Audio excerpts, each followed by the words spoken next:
New developments right now on the San Bernardino terror attack. A news conference just ended a few minutes ago. The FBI has released a new picture of the killers. And KCAL 9's Dave Lopez was at that briefing, and he joins us now live. He's got that new information for us. Dave?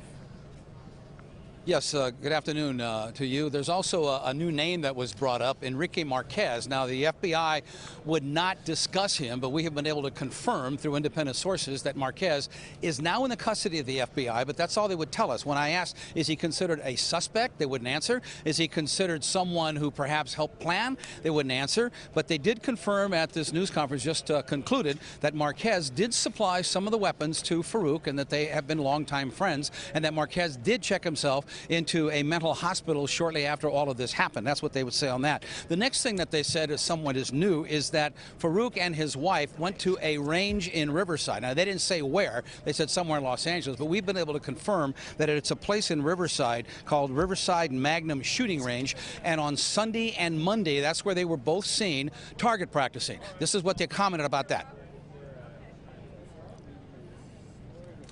That both of these subjects did some participated in target practice in some ranges within the metro area or within the Los Angeles area.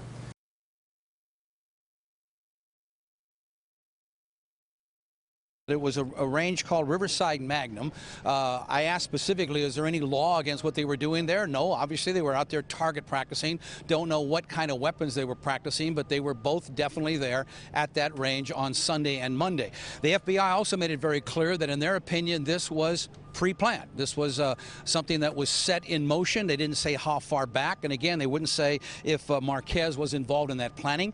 They said they have made some headway in finding out exactly what kind of overseas contact they might have had, but they wouldn't go into more detail than that. They also clarified that there weren't 12 pipe bombs, but the equivalent of making 19 pipe bombs at the residence where Farook lived with his wife. And again, the biggest question is there a direct tie between either Farook and his wife with ISIS? Now, we know that she pledged her allegiance to ISIS, but the big question is there a direct contact? Who, if anybody, ordered this? Who, if anybody, provided the money for them? They touched on that a little bit, saying they're making headway into the money trail, if you will, but they didn't go any more details than that.